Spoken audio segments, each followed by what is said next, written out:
Welcome, everyone, to the American Nomad Podcast. I am your host, the American Nomad, Rav Holly. This is the Libertarian Hour, where we discuss everything from politics to current events to actual vehicle dwelling and van life living minimalistically in this new age of the big V. How's everybody doing? Running late today. Wasn't even sure what I was going to do on a show topic today. It's been one of those days, but last minute I decided I needed to suck it up and get a show done today. So here I am.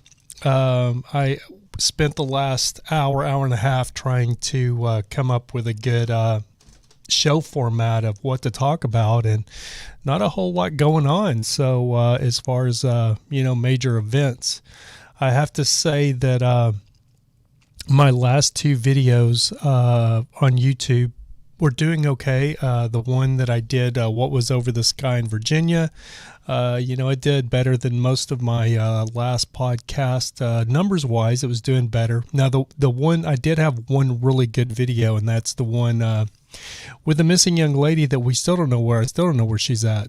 Still haven't heard anything from her or what's going on with her. Still a lot of speculation where she is. But the video I had, what was over the sky, West Virginia, that video did pretty well, but unfortunately, I don't know what it is, but YouTube demonetized that video. And my last video, the Native American man that got tased by the park ranger, YouTube demonetized that video as well. So they're not completely demonetized. I guess YouTube has some kind of thing where they don't completely demonetize it. So if there's somebody that wants to run risky ads, I guess, on something that they deem that's not worthy of their ads, it's not ad friendly. It will run limited ads. So basically it'll get one ad at the front of the video. So you may see an ad when you start one of those videos, but it doesn't play any mid-rolls or anything like that. And unfortunately, I would rather, if I wished I was just watching the Timcast, Tim IRL, Tim Pool. I was watching his live stream. He had 54,000 people in his live stream, and he was live streaming. And I sat there for probably about 20 minutes watching his live stream, trying to pick up some topics and things. And I counted about $360 that he was getting in super chats, and just the time I was in there. And he does these live streams, sometimes for an hour, 2 hours. So, if I had that kind of following, I wouldn't really worry about YouTube monetization, but unfortunately I have to do this to try to make some income off of it. I know that sucks, but it's just kind of the way it is. Let's jump into the chat here, ignoring you guys. Let's see who we got. We got Eve, Brooklyn Bulldog, Matilda, good to see you. Happy New Year 2021. Good to see you guys. So, it is what it is, but when YouTube demonetizes your videos and, where they don't make money, it's kind of deflating, I guess is the word. I don't know. I don't know what the right word is. But anyway, so I'm going to have to start really, start making sure that my topics are ad friendly, because I can't be doing these videos and, having all of them be demonetized. My fear is doing a video that does very, very well and then having it demonetized. So I'll be trying to do more ad-friendly topics in the future. I did I've listed this video as why is everyone leaving California. I've already discussed that several times, but my goal was to be out of California by January 1st, and I am still here. I just don't know exactly where I want to go. And a couple of places I was looking at, I checked the weather, and it's 21 degrees in one place and like 27 degrees in the other place. And I'm like, man. And if you're vehicle dwelling, what people don't understand, or a lot of people don't understand, one of the things when you become a vehicle inhabitant, a vehicle dweller per se, or van lifer, or whatever you want to call it, refer to us as, you are very much affected by the weather. That's going to be one of your biggest obstacles is the weather. If you're somewhere, if you're in Death Valley when it's 115 degrees and you're in a vehicle, if you don't have that vehicle running, you're going to be miserable. If it's not running with the air conditioner on. If you're in Alaska and it's 10 degrees below and you don't have a wood heater or a diesel heater or some kind of really good heater to heat the inside of that vehicle, and you're trying to use propane to heat it, you're going to have like a swamp on the inside of your vehicle. So that's one thing I think a lot of people don't take into consideration when they get into van life, or that I think that catches them by surprise a little bit, which it shouldn't. I mean, if you go to the mall in the middle of the summertime and you park your car in the direct sunlight, you go in the mall and you're shopping around in the mall and it's nice and cool in there. It was nice and cool when you exit your car, but when you come back to your car, it's a freaking heat wave when you open that door. Now you got to realize you're living in a vehicle, so you know that's what you're faced with. If you're in where it's really, really hot. Fortunately for me, for the last 4 years, once I left Joshua Tree, I've been here in LA, and there's only been maybe out of the last 3 years, there's probably only been, I would say, maybe 10 to 15 days in my RV when I was in Bertha and the Snap-on truck. There's probably only been 10 to 15 days that were just so hot it was miserable. Now, I went out to Palm Springs this summer to do a job on a reality show, to shoot a pilot for a reality show, and ended up staying out in Palm Springs for 2 or 3 days, and it was 103, 106 degrees out there. And basically I sat in a truck stop, like a Love's truck stop, and just left my truck running. It ran, I burned up a tank of diesel. I'd made decent money, so I wasn't too worried about it. But I basically burned up a tank of diesel because my truck, the main air conditioner, doesn't run unless the truck's running. It's got a big overhead. I think it's 15,000 BTU or 16,000 BTU. I think it's a 16,000 BTU air conditioner. It'll cool a truck off almost instantly. It's a big air conditioner because it's a Snap-on truck. But you got to have the truck running for it to work, which burns a lot of diesel. Good to see you, Eve, Brooklyn English Bulldog. Matilda, oh, sorry to hear that. What happened? Let's see. Oh, no, Eve, you're on complete bed rest from COVID pneumonia. Oh, no, you caught it, Eve. That's not good. How are you doing? How are you feeling? You're on bed rest, so you're probably not feeling too great. Jesus. Take care of yourself. It's if you're sick from it, it's not a walk in the park. If you have, there's people that are asymptomatic that it really doesn't affect them that much. But if you get sick from it, it's not a walk in the park. So, really take care of yourself. Hey, Random Nomad, good to see you, buddy.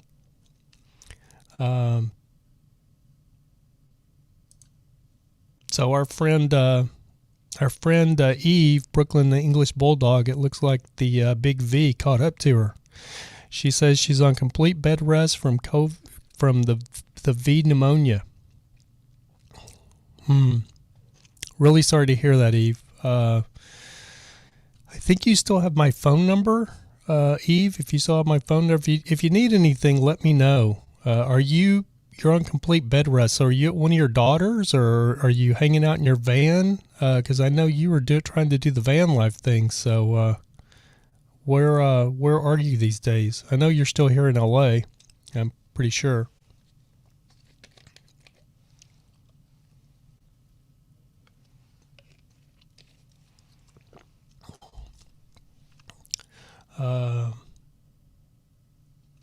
Brooklyn English Bulldog. Eve says that's how I got it, from someone that was asymptomatic. Yep. People don't realize you do have to be careful. Those asymptomatic people that have it and don't know they have it. The last time I was around someone, not that long ago, I guess a month and a half ago, that had that tested COVID 3 days after we were hanging out, or 2 days after we were hanging out.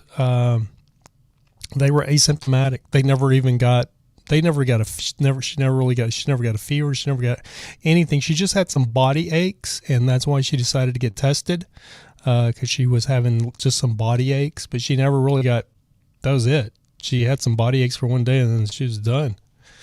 And I was very curious to see if I was actually going to get sick again, and I think I got a little bit, I felt like a little run down, so it makes me wonder, if I caught like a little sliver of it, but because I'd already had it, it didn't affect me near like it did before, because probably I have like the antibodies built up still.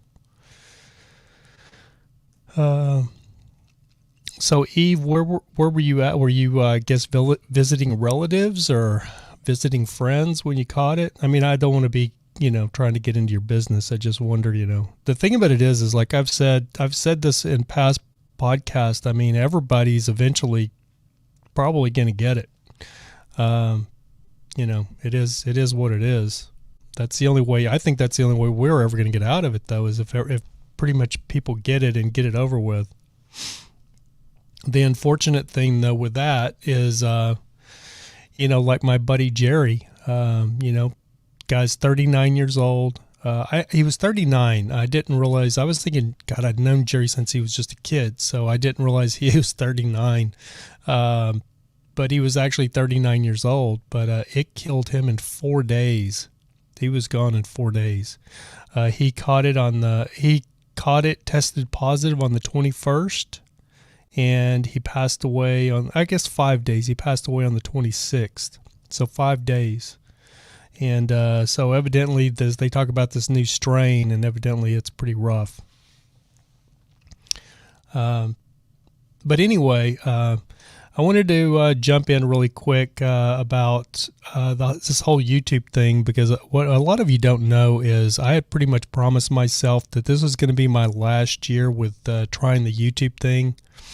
If I couldn't get it past 10,000 subscribers on one of these channels, and as you can see, I came up way short. I actually lost a lot of subscribers on this channel. It was at 6,200 or something like that, and it dropped down to like 5,800, and now we're climbing back up almost to 6,000 again. So I basically said to myself that, or I told myself at the beginning of 2020, that this is going to be my last year to try this thing and devote any time or money into it. If I couldn't make it, try to get it to be successful. And, I've spent a lot of time trying to perfect this thing.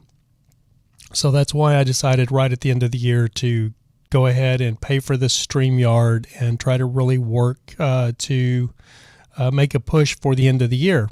And I've done that.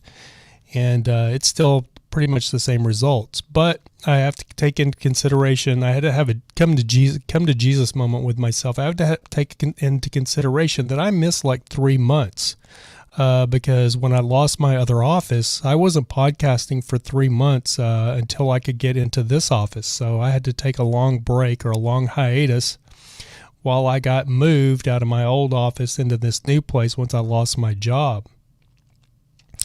The other thing I had to take into consideration is I have no job. So this is pretty much my job right now.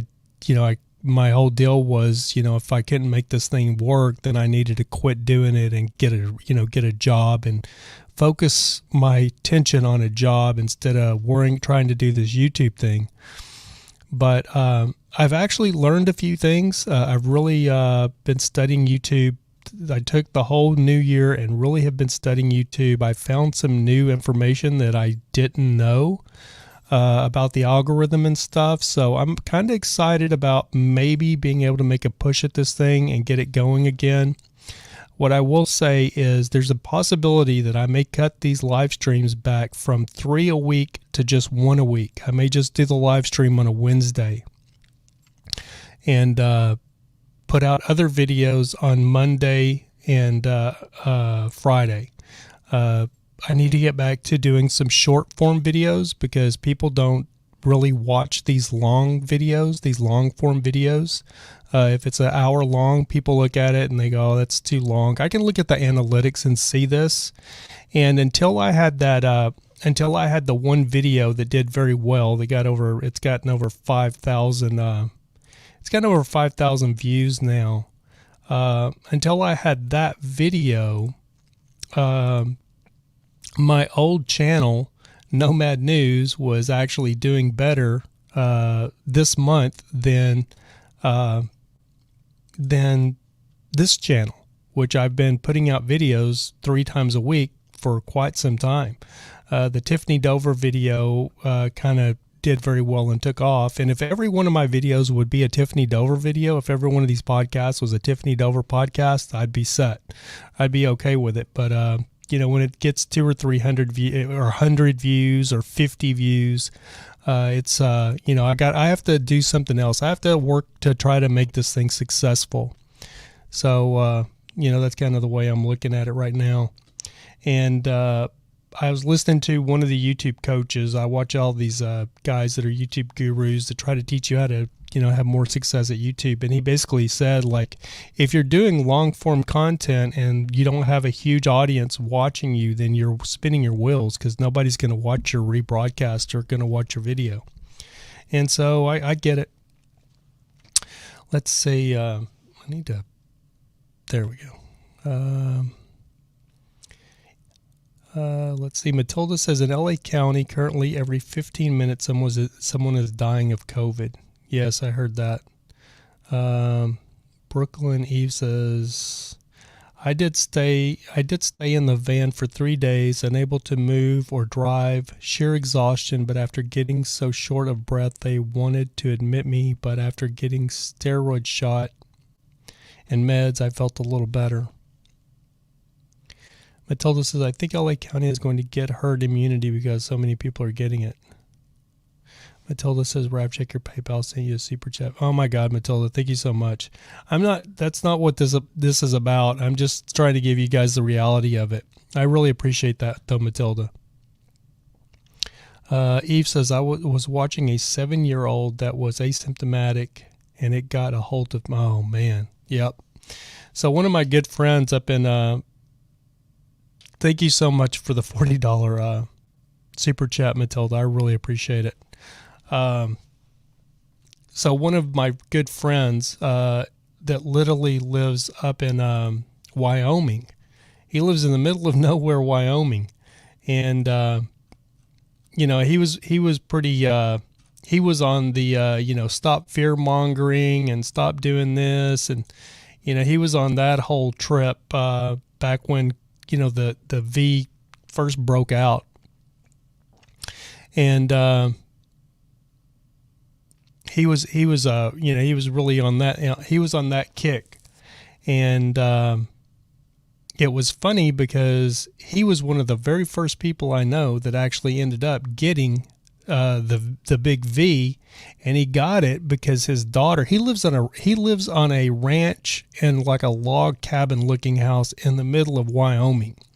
So when he was bitching and complaining about everybody fear mongering over the V back in like March and April, I would think to myself, yeah, well, you're not going to get it. You don't have to worry about it. You're out there by your damn self. You don't see anybody. You're literally, secluded on this, hundreds of acres of a ranch. Nobody's going to see you, so you don't even have to worry about getting it. So, you can say anything you want to say. There's people like us that are city dwellers that are around, people every day, and we have to worry about it. He was one of the first people that got it. He was literally one of the first people that got it, and he got it because his daughter brought his grandkids, his granddaughters, to come see him, and his granddaughters, who were, little toddlers, they had it, and they did none of them knew they had it, and they gave it to him, and he got really sick. He lost about 15 pounds in about 2 weeks. So he got really sick. He doesn't really, admit that he did, but I could tell because once he made a comeback into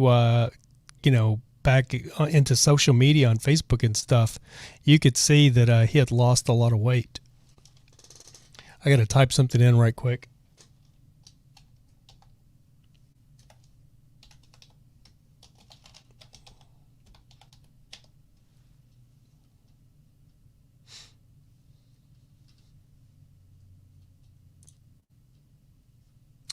But yeah, so anyway, there's the funny thing is one of the biggest topics on YouTube right now is the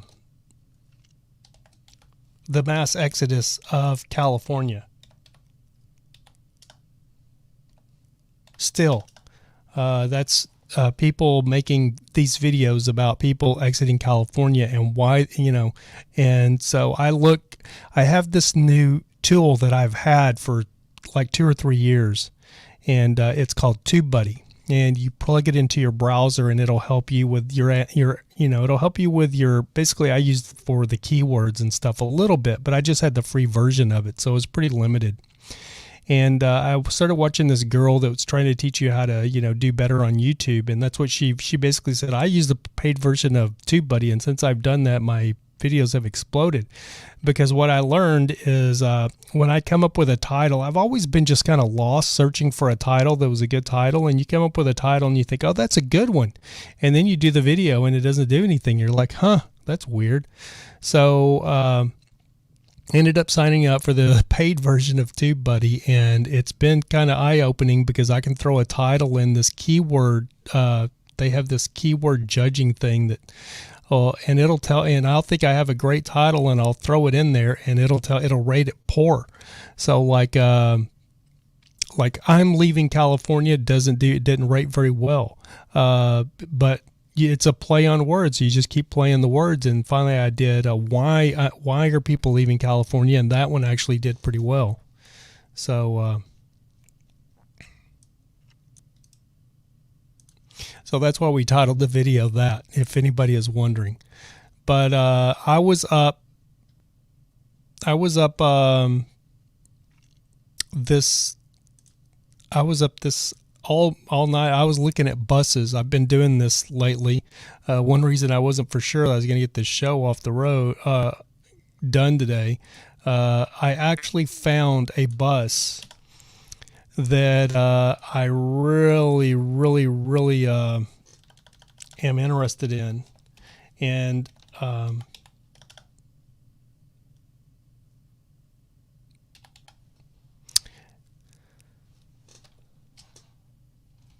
sorry guys, I have to type in.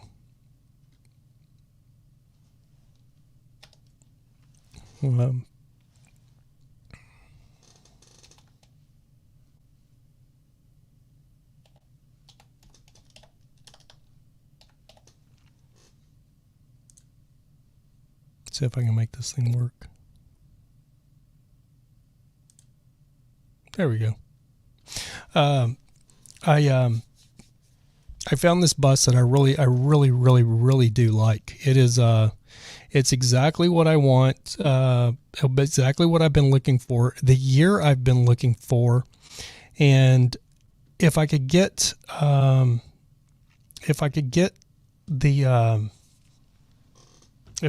my Snap-on truck sold, and if I could get Bertha sold, I could buy it, or even my Harley. The funny thing is there's one of these buses.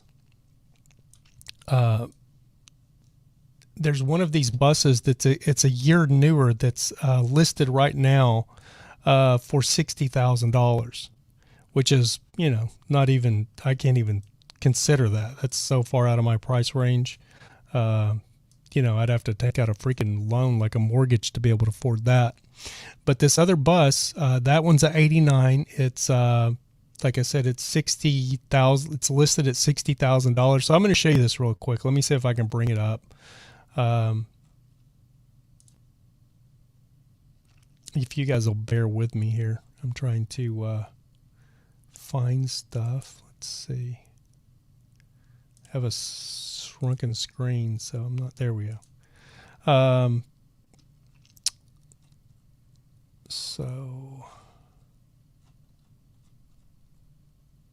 So this is what kills me right here.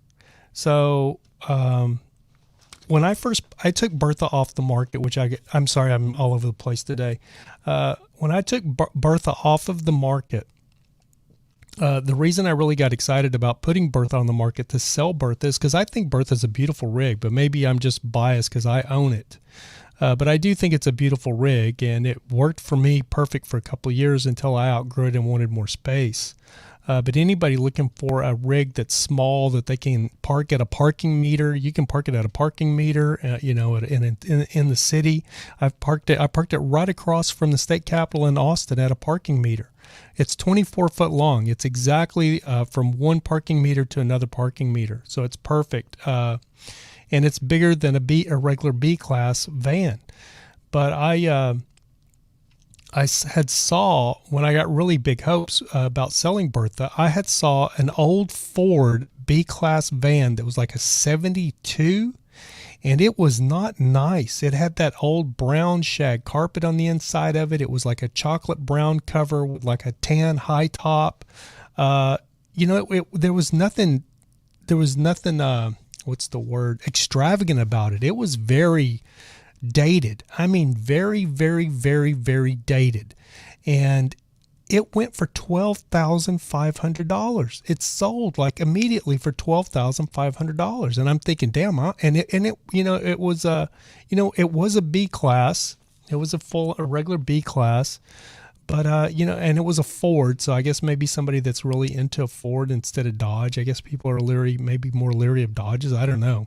And there's more Dodge campers than there are Fords. But, you know, I listed Bertha and just had people like, you know, bow breeding me, you know, or tower kicking and, you know, trying to beat me down on the price. You know, I had so many people like just email me, hey, I'll give you $6,500 for it. Hey, I'll give you $4,500 for it. I have $4,500 cash. I'm sure you'll take that, right? You know, and I was like, no. I mean, I'll let it, if for $4,500, I'll take it to my dad's in Texas. I'll park it out in the field where he parks all of his old rigs, and I'll let it sit there for 30 years. That's what he does. You know, that's the old farmers and ranchers. That's what they do when they don't sell a vehicle. My dad doesn't sell vehicles. He can sell them when he parks them. They can be sold, but when he gets a new vehicle, he doesn't sell his old vehicle. He parks it in the field, and it just becomes a field ornament. And that's what I'll do with Bertha before I sell it for $4,500. It'll just become a field ornament. But then I get on like the Facebook Marketplace, and here is let me do a screen share here.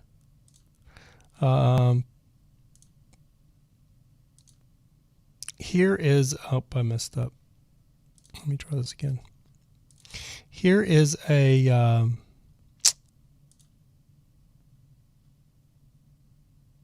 I don't need sound. Here is a rig that's almost it's a 95. It's a little newer than Bertha, but it's for $19,500. But it's the same front end pretty much as Bertha. No, it's the newer front end, but it's just a Dodge B class with a pop-up. It's a low top with a pop-up, and these things are notorious for leaking. It does have a generator. I mean, it's not a bad looking B class. But to me, Bertha is so much more homier than this thing. It's got the little tiny refrigerator. I mean, but there are people out there that want that little B class, I guess. But yeah, I'm not impressed. $19,500. But this thing will sell. A little two burner cook stove. You know, Bertha's got a big 4-burner cook stove with with a magic shelf oven. That works great. I've cooked pizzas in it, you name it. But anyway, so I want to show you guys. Let me see how I do this. Go back here. I need to find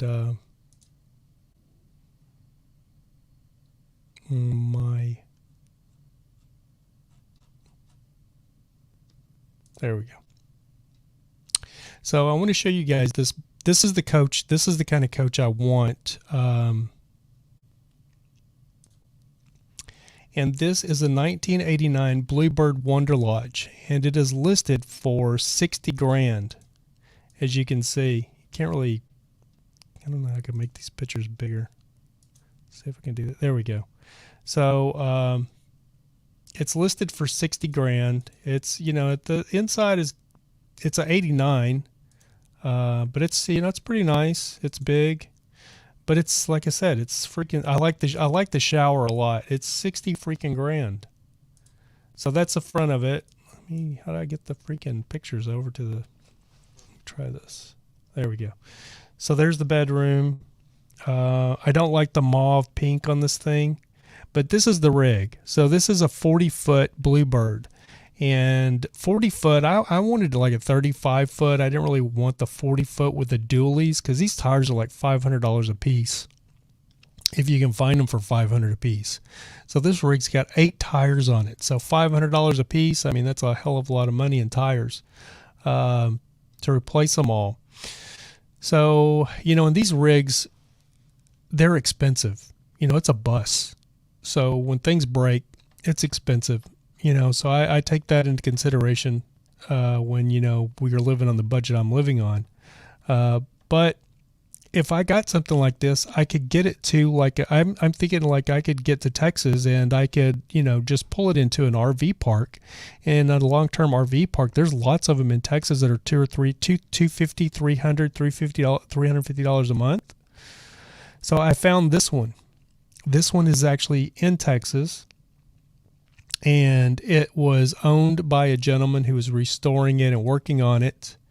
And the gentleman passed away, and now his son has it. And his son has let it been setting for 16 months, and his son just wants to get rid of it. It comes with 5 new tires, and it's exactly what I want. So I'm in the process of trying to negotiate with the guy, and he talks about doing a trade. So if he would do a trade, I would trade him my Snap-on truck and my Harley, the 2 of them, for the motorhome. And then that would still leave me with Bertha that I could sell and have a little bit of cushion there for the money I get for Bertha. So that way I would have a little money in my pocket if anything went wrong with the bus, because I would have to put the new tires on the bus. I'd need to get a mechanic to come and probably kind of give it a once over or a look over and check it out to make sure, it was mechanically sound. The other thing about this bus is it's a 1988 model, and it only has 35,000 miles on it. Now, people get all giddy about that when they find a motorhome that's really low mileage like that. And it's great because that engine in that bus, it's got the Cat engine, which I really want. If I had my choice, I would want a bus with a Cummins 8.3 in it. With a 6-speed Allison transmission. That one's got the Cat in it, it's a great engine. It's just not as bulletproof as the mechanical 8.3 Cummins. That's the creme de la creme. But the Cat engine's a good engine, but they can have problems with the turbo, the boost, whatever it is. I've looked into this, and but it's only got 35,000 miles on it. Now I've seen buses, like Bluebird buses, like commercial buses it's what this chassis is. I've seen these buses with 350, 450, 500,000 miles on them. So this bus, this Bluebird has 35,000 miles on it. So it's, even 100,000, 150,000 miles. I mean, it's still just getting broke in. So it hasn't been driven a lot. Now, a lot of times that means all your hoses need to be replaced. You're going to have your hoses that need to be replaced because they've just weathered. They haven't been used. It's been parked. It's just like when you park something and the tires go bad on it. The rubber, it ages a lot faster when it's not being used. So you might have to replace the hoses, all your belts, your serpentine belts.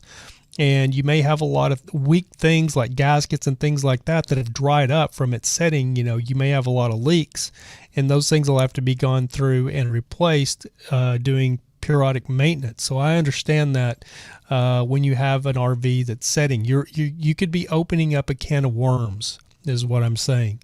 So if you ever go out and find a low mileage RV that's old, now if it's new, if it's let's say it's a it's a 2017 and it's got 20,000 miles on it. Yeah, whatever. It's been sitting in somebody's driveway. They're taking it out once or twice a year to go to the Grand Canyon or Yosemite or something like that. Okay, I understand that. But when you start getting into 30, 40-year-old vehicles that only have 35, 40,000 miles on it, that means that vehicle has been sitting the majority of its life. So you're definitely going to have, you may not, but there's a good possibility you will have mechanical issues when it comes to belts, hoses, things like that. So anyway, this bus is literally right outside of Dallas. So my plan is, if I can work with this guy, if he'll work with me, or if he decides he wants the Snap-on truck, I would have to load the Snap-on truck, take it to Texas, trade it, get the tires on the bus, and I'd have to bring the bus back here, or I would take the bus to my brother's in New Mexico or my dad's in West Texas and leave the bus, fly back here to California, close this office up, and get Bertha sold. I'd have to get a push to get Bertha sold, and then as soon as Bertha was sold, or get in Bertha and take Bertha back to Texas and sell Bertha once I get back to Texas, as soon as I get back to or as soon as I get Bertha sold, then I will have a little bit of money. But the main thing is, with even the Snap-on truck, I don't drive around with a whole lot of, I haven't been able to drive around with a whole lot of, what is a safety net, in my bank account, basically. And with this COVID thing and not working, I basically live off what I've saved, you know what I mean? And that dwindles quick when you're not working. I did a music video like a couple of months ago, and that helped out, but it all goes away pretty quickly when you don't have stuff coming in. Now, when you drive a bus like that 40-foot Bluebird Wonderlodge, when you drive a bus like that bus, if that thing was to break down, let's just say it was to break down. Now, I'd have to get the Good Sam insurance. If you have a rig and don't have Good Sam insurance, or you don't have the AAA RV insurance, which I think is like $85 or $88 a year or something like that, you're crazy. Because if that bus right there was to break down, it could cost upwards of $1,000 just to tow it somewhere. So, that's one thing that I look at in the rigs that I have. The rigs that I have are cheap. Like a Bertha breaks down. I've had Bertha towed on a flatbed truck. A tow truck with a flatbed has come out and picked up Bertha like a car and pulled her right up on the back of a truck and took her to the shop. So this thing's not like that. If this bus breaks down on you on the side of the road, you are literally going to have to call out one of those big semi-tow truck tow vehicles to tow it to a shop. So it's a lot bigger expense.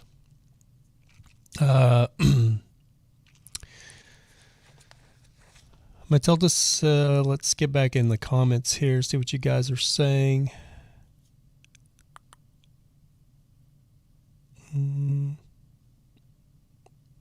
Eve says, "Oh, prayerfully you get it, Rav." We'll see. I'm not going to get my hopes up about it.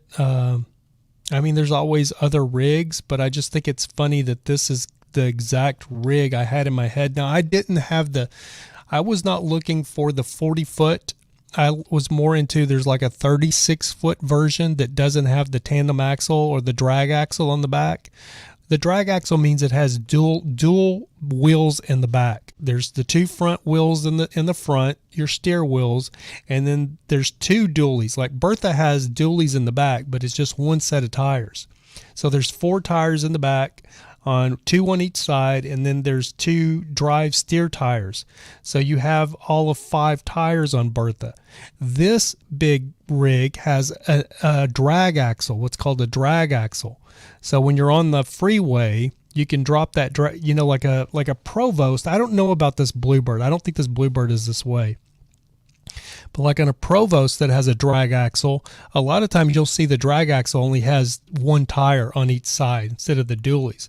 But that drag axle on a Prevost or Provo, big, the French bus, you can lift it up. You can actually lift it up. So if you're turning somewhere, because the steering radius, you got to have a freaking football field to turn that thing around if they're 40 feet long. And some of the Prevosts are 45 foot long, 42, 45 foot. So you have hydraulics, and you can lift that drag axle up off the ground so it turns easier. So I always take into consideration, looking at these buses, you have to look at the price of tires. And that's why you have these semi trucks all the time throwing rubber off on the road. You see what the truckers call them alligators, because they bite you when you're going down the road. If you're in a little car and you run over that big truck tread that's in the middle of the road, it can demolish your car.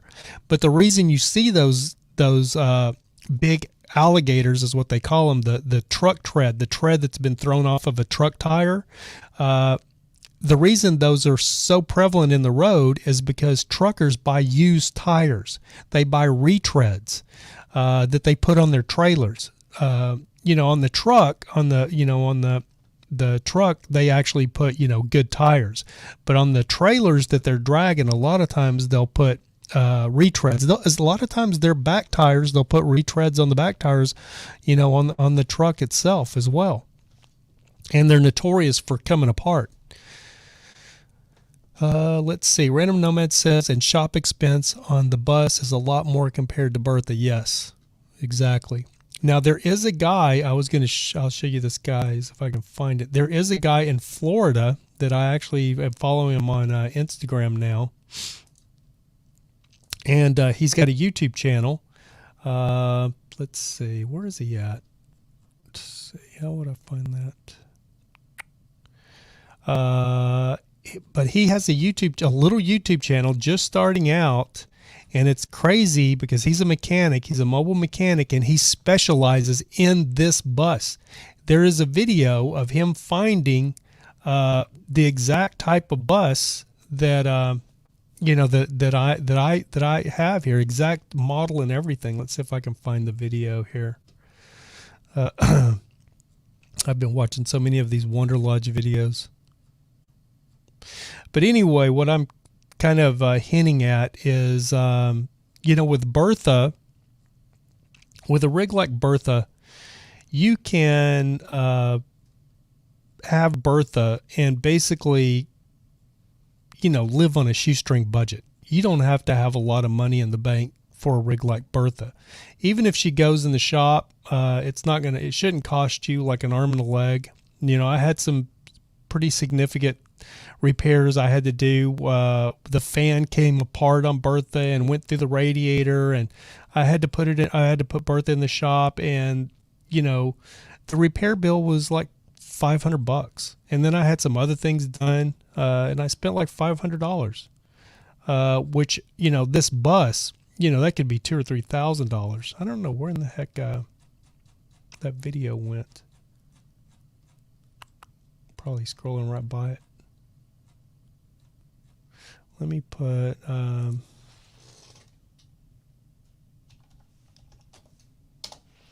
bear with me, guys.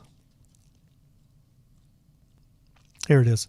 So it's a guy at Gino's Garage. Now, he is in Florida, so I'd have to get this freaking bus to Florida. Let me, I don't know if you guys will be able to hear the sound. Let me know if you can hear the sound on this. We're out here in 1988 Bluebird Wonderlodge. We're rescuing it. So this bus had been sitting for 5 years. Putting air in the tires now. 1892.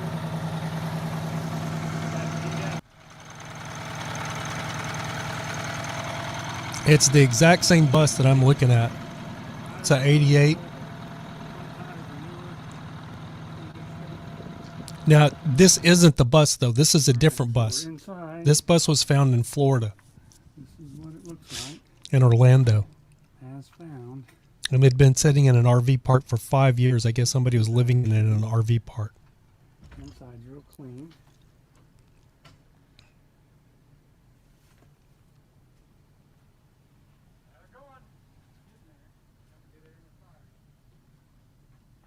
Kitchen is in good shape. Everything's real clean.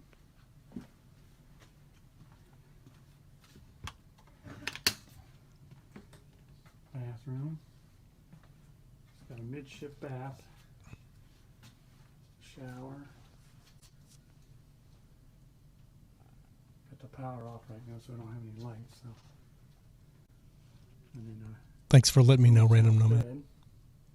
Nice big bedroom.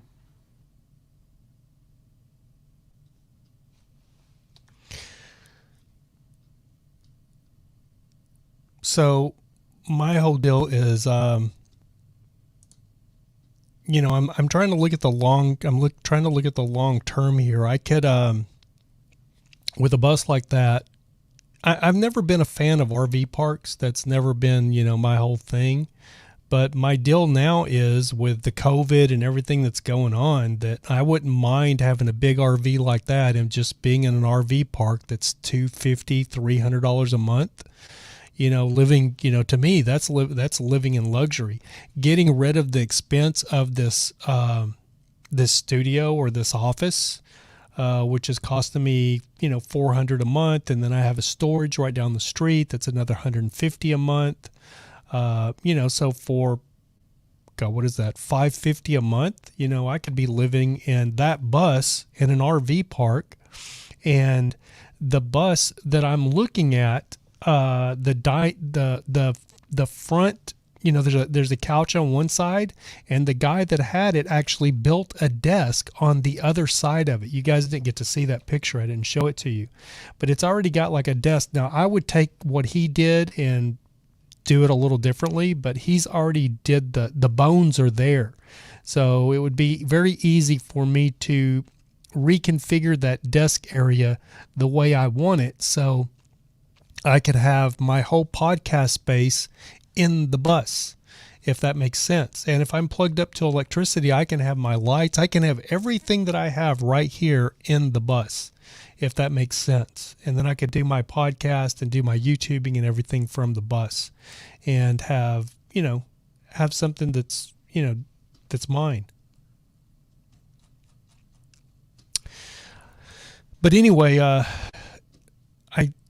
I labeled this video why people are leaving California, and I haven't even touched on that. But the reason people are leaving California is, there was a gentleman up in San Francisco that was just released from prison. He had been released from prison. He had been brought up on new charges, or he had been arrested recently on new charges. Let me see if I can find the article.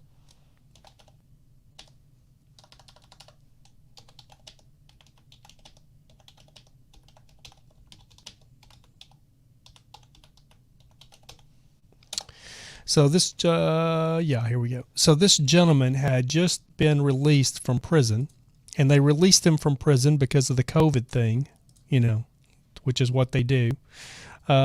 This article is from January the 2nd. They released this gentleman from prison, Troy Raymond McAllister, 45, who was released on April 10th from state prison, sentenced for robbery. He was not charged with new crimes by the district attorney. One of these crimes was car theft. It wasn't like he shoplifted a bottle of booze from a liquor store and they didn't charge him for it. They would not prosecute this or levy new charges on this piece of, but in San Francisco, and it was theft, car theft, and they wouldn't prosecute him for car theft. And what happened? Of course, he gets drunk in a stolen car on New Year's and runs over two pedestrians in San Francisco, downtown San Francisco, a young Asian girl, or like in her 20s, and I'm not sure who the other. I just saw the picture of the Asian girl, and kills them, two pedestrians, and this guy had just stolen a car like a week ago and was caught in it, and they wouldn't prosecute him. They wouldn't file new charges, and they just let him go in a stolen car. After he had just stolen a car, they just let him go. California is done. I mean, it's just going to get, it is literally just going to get worse. And anybody that's got the wherewithal and the means to get out of California are getting the hell out of California. And if you're in this state and you're staying in this state, you're out of your mind, because this stuff is just going to get worse.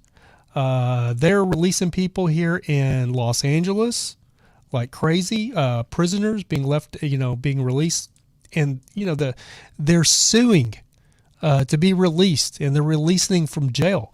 So you're putting all of this criminal element right out there on the street. They don't have jobs. What are they going to do? They're going to prey on people that have stuff. They're going to be breaking into your houses. They're going to be breaking into your vehicles, which is what just happened to my truck. So if you're sitting here in California and you're not, you're not looking at leaving, you have to be out of your mind. This state is just going to, it's just going down the drain. The Golden State is not so golden anymore. Richard Kemple, long time buddy, good to see you. Detox D, my man, good to see you guys. Random Nomad says some parks charge you for electric too on top of lot rent. Very true, Random Nomad. But the other thing is if I don't want to stay in an RV park, I could take that rig and park it out at my brother's ranch, and I could stay out there. But I looked around, in Texas, there's a lot of, here in California, not so much. I mean, I know an RV park downtown Long Beach. I think the space rent a month on that RV park the last time I checked was $1,250 a month. To park your own MFN RV in their RV park is $1,250 a month. Now, there's a couple of cheaper ones here in LA that are just dog crap RV parks. I mean, they're just bottom of the barrel, run down, shanty RV parks, and they're $750 a month. But you have, because that's as cheap as you're going to get rent here in California.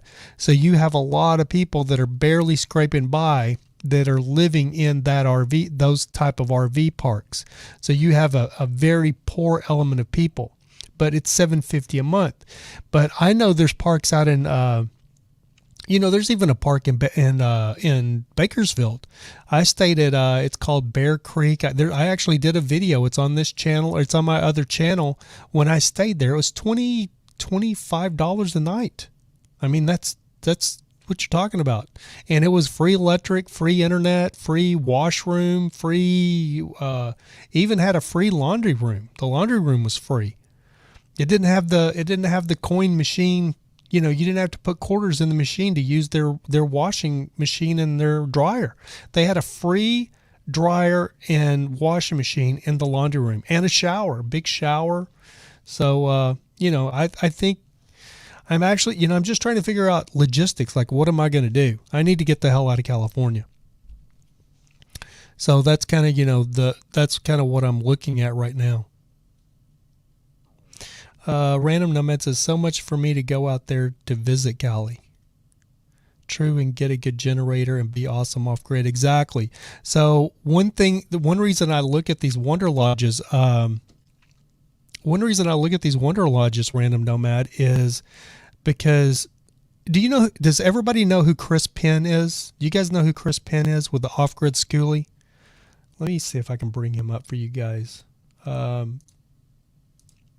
So Chris Penn, he's changing the name of his channel. So the off-grid schoolie is going away. He literally just finished his bus.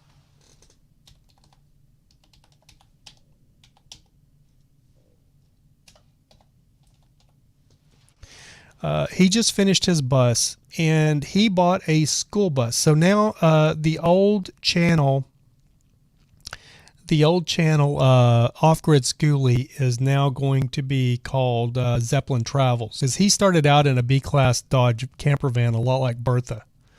Let's see.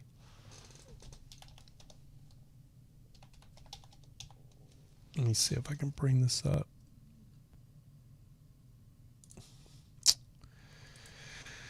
Well, that's not what I was trying to click. I just closed the whole window.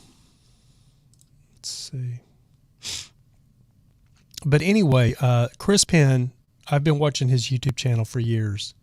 and he had bought a big A class RV, a very nice one, like a $50,000 B class RV. It was kind of short. I think it was a 35-foot RV a few years back, and he hated it. He had a lot of expense, a lot of problems with it. He hated it. And he ended up trying to bring up. He ended up buying a freaking school bus and did a roof raise on a school bus. Okay, let me do a screen share here. Whoops. Oh, I messed it up. Okay, so here's Chris's bus right here. If the picture will come up. Guess it won't. Try this one. Well, what's the deal, Bill? There it is. So this is Chris's bus, the off-grid schoolie. Now he's did a little bit of changing. He doesn't have that thing like that anymore, that patio. But when he bought this bus, he did a roof raise on it. He cut the roof off of it and raised the roof. I've talked about this before. And I was not impressed at all about having a school bus as a RV. That just was not my thing. But then I continuously kept up with this bus as he's progressed with it. And the more he built the inside of this bus out, the more I fell in love with it, because it's like a real freaking house. I mean, it is amazing on the inside. It's got like real kitchen cabinets. He's got like a huge double door, residential refrigerator. He's got, I think, 9 Battle-Born batteries, and he's got 17 or 1800 watts of solar on the roof. And he built this thing he named it the off-grid schoolie. It's got 100 gallons of water. The water tank's 100 gallons. So, I mean, it is set. He can go out for like a month at a time in, Ehrenberg or wherever in Arizona. I've looked at that because I love the idea of building out your own rig like that and building it to be off-grid. The only problem is I'm too lazy. I've watched all the man hours and all of the work he's put into this bus. Now, he just finished it. If you haven't seen his channel, he just finished this bus. It's painted white with black. It's done. He just finished it, and it's absolutely mind-blowing. It's an amazing, amazing rig. But with me, here's a Wonderlodge. I like these Wonderlodges because they're already built out. Now, these Wonderlodges have the one I'm looking at has 100 gallon freshwater tank, has 75-gallon gray tank, and a 75-gallon black tank. So these things are already set up to be off-grid.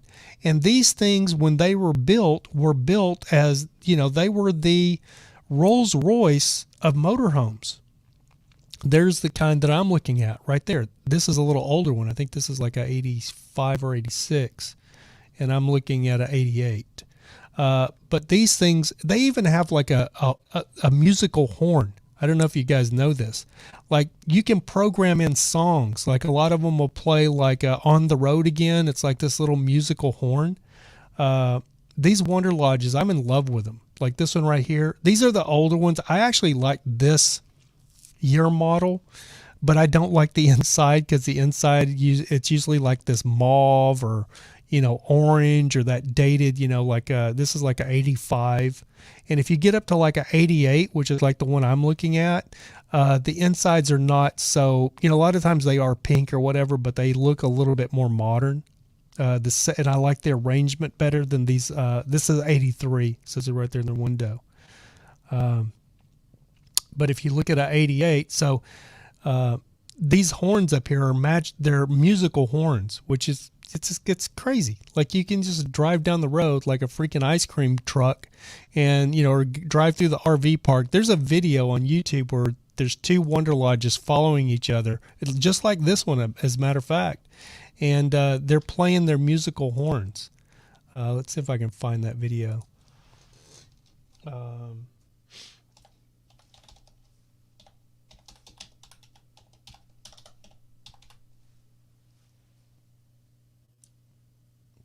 see.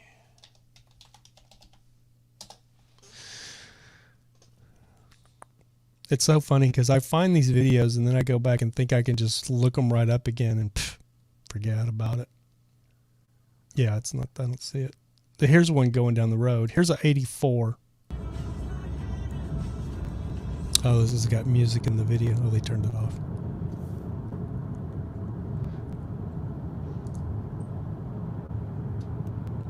But the only scary thing about a big bus like that is the expense, because they are, you know, expensive to work on, expensive, you know, you're buying a, you know, like a house on wheels.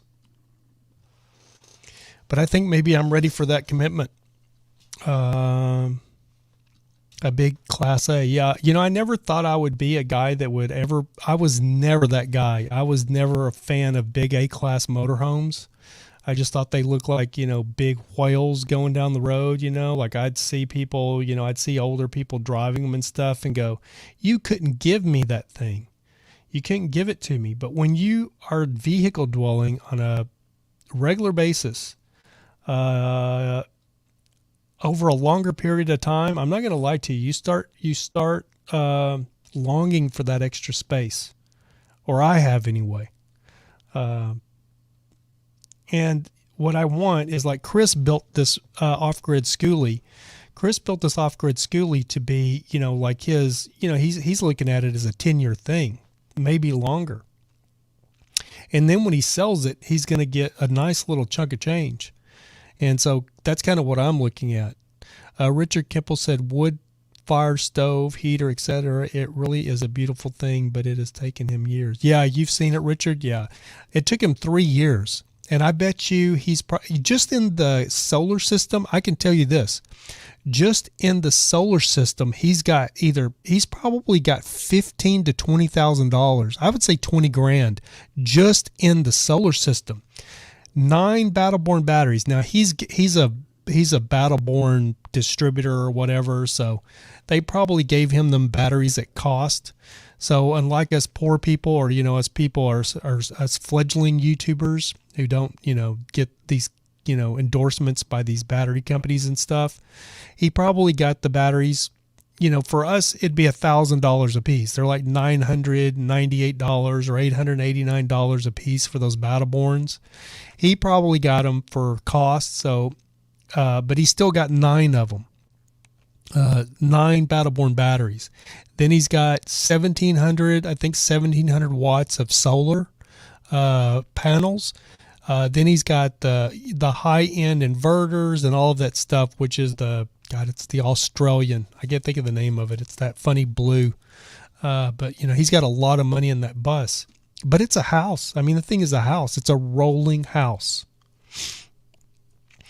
And I'm just not talented. I'm not a carpenter, and I don't, you know, if I enjoyed carpentry work, I love his build.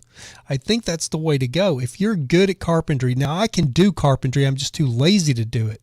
Like me framing in a bathroom, I can do it. I mean, I can lay a shower pan. I've done all of this stuff.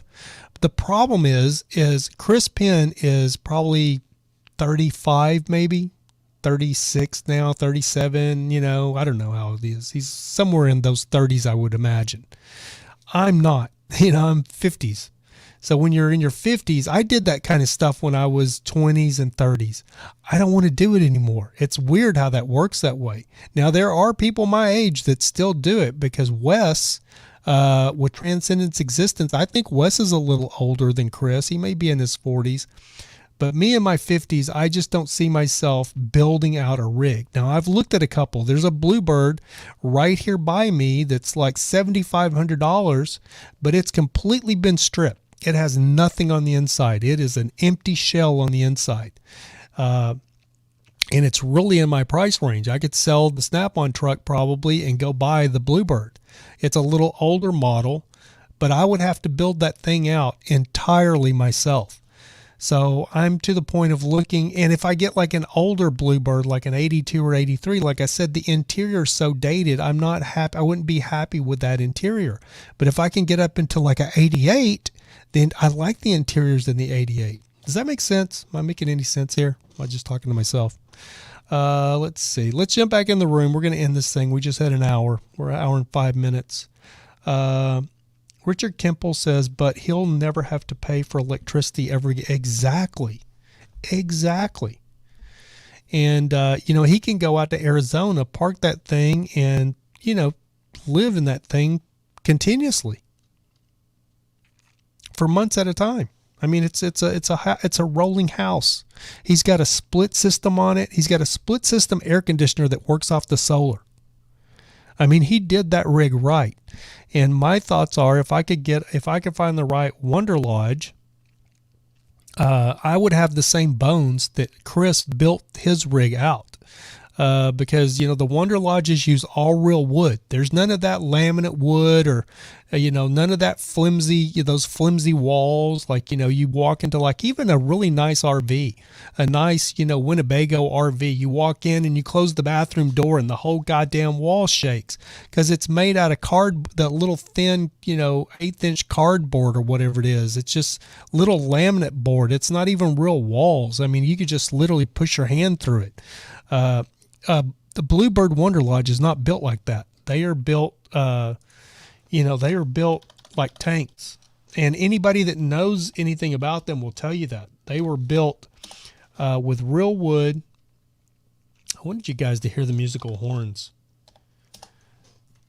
I mean, it's actually kind of just, it's literally just, I don't know, dumb to have these musical horns, but it's kind of cute. You know what I mean? That's it. They just got the horn working on this one. So like if you drive through a parade, you got a freaking parade horn, or it's like a freaking ice cream truck or something. But they all have these horns on them. They all come with these freaking, these musical air horns, and they are air horns. There comes one.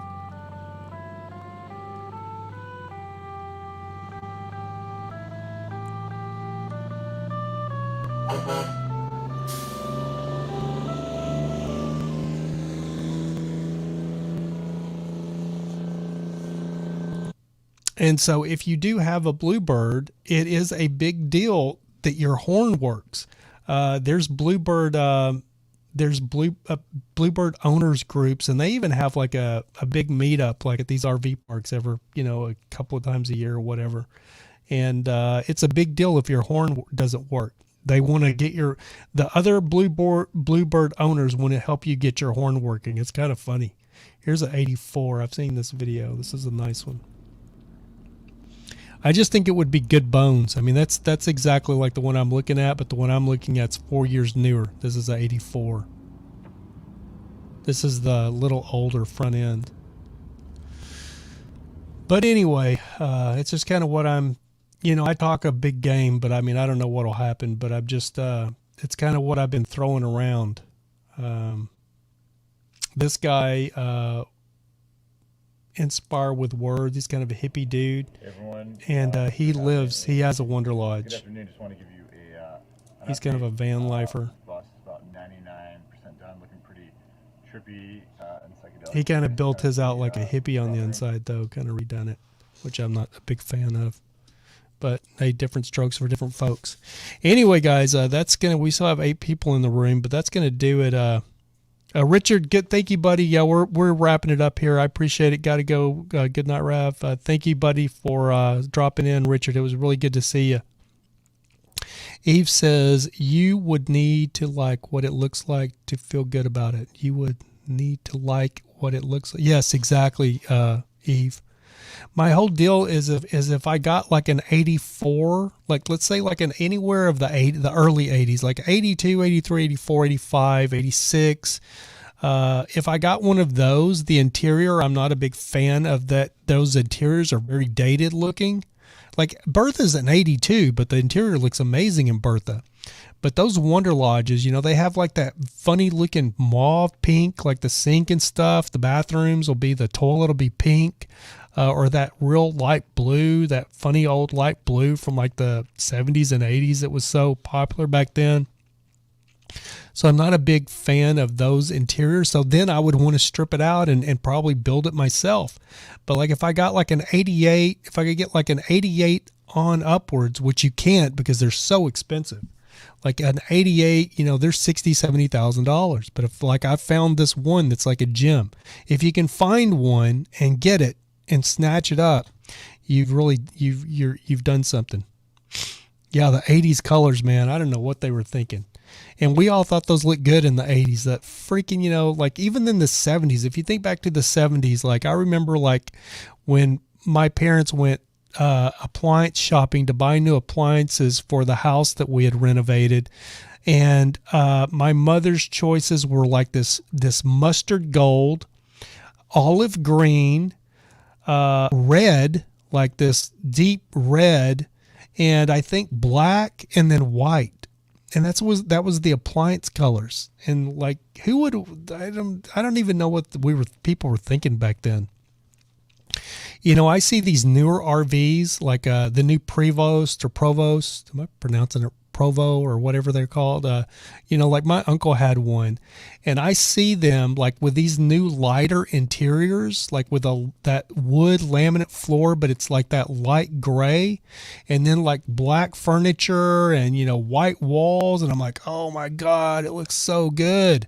You know, it's not like the old freaking, you know, like even if you get into like the 90s RVs, if you go through the 90s RVs, it's all wood. It's all this old, like honey colored wood. It's not even like a nice cherry wood. It's like this old, like light pine looking, just looks like crap to me.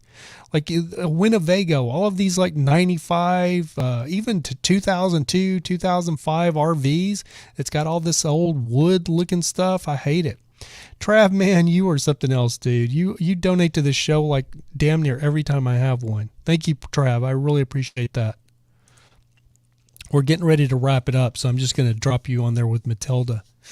But anyway, guys, I want to thank you so much for joining me. I just kind of ranting today. As far as California, I wish I was out of California. I'm ready to get the hell out of California.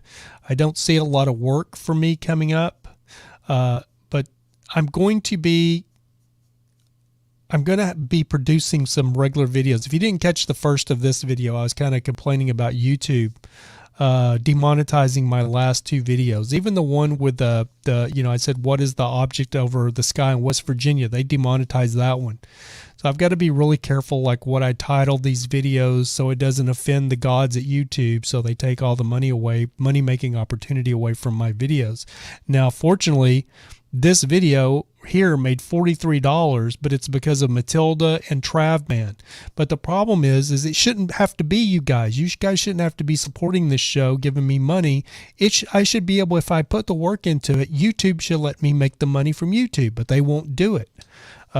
They keep demonetizing my stuff because anything that's a little bit controversial, they deem it ad unfriendly.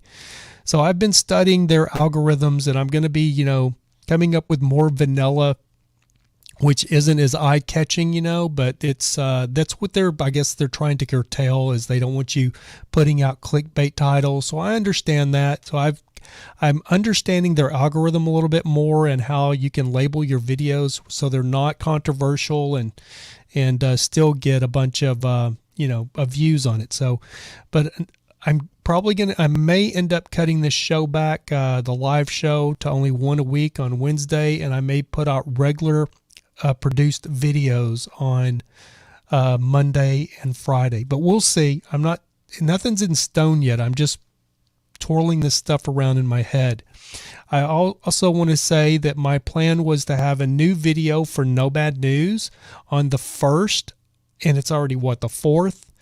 So I set everything up to produce a new video for Nomad News. It's everything still set up. I had to move this light back over here because I had to use it today, but I tried to do a new intro, and then I was going to get another intro done, and none of it happened. So, you know, the one thing when you stop doing videos, trying to get back on that horse to get it going again, and get those creative juices flowing, it doesn't always work as easy as people think it does. Random Nomad says fake wood. Yeah, the fake laminate, I'm not a big fan of it. You know what I mean? That's one thing I love about Bertha. When you walk into Bertha, she has one wall that's this wall right here. When you walk in, to Bertha, to the cabin.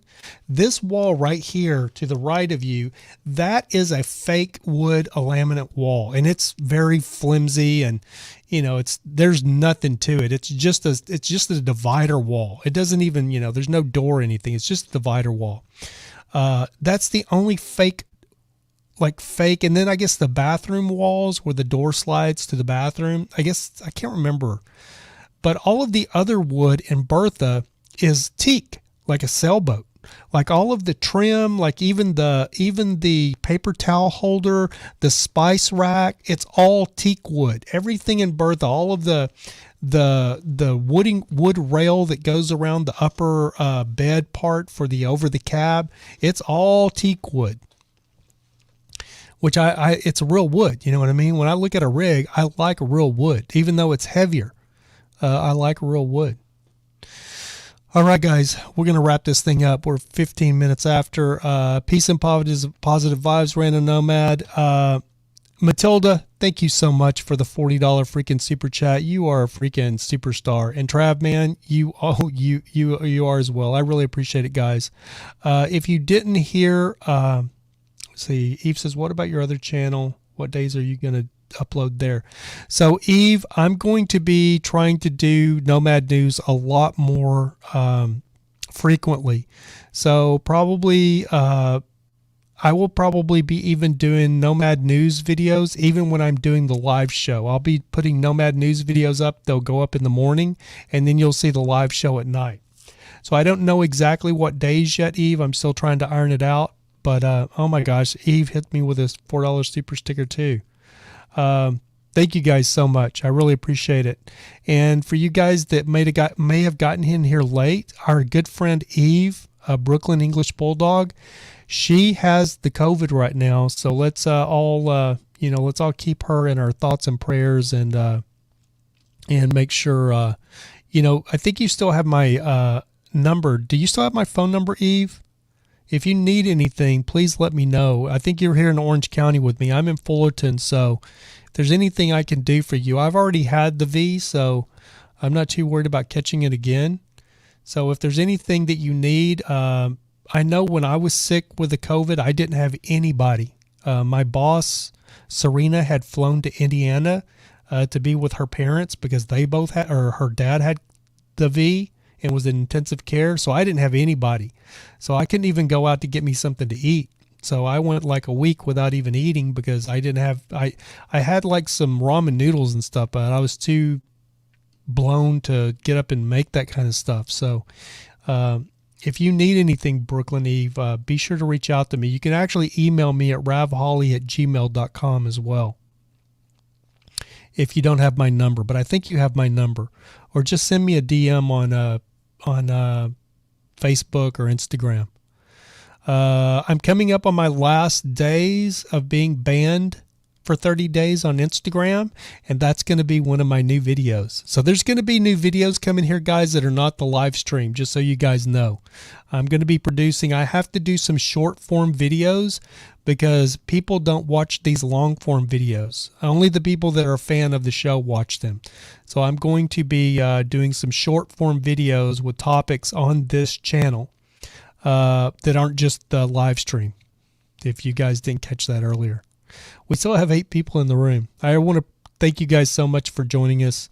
I don't have the intros and outros queued up today, so we're just going to say peace and chicken grease. You guys be good, and we will see you guys back here, if the good Lord's willing, on Wednesday, 7 p.m. Pacific Standard Time. That is 9 p.m. Central and 10 p.m. I believe on the East Coast. And until next time, have a great evening, guys, and we'll hopefully see you back here on Wednesday.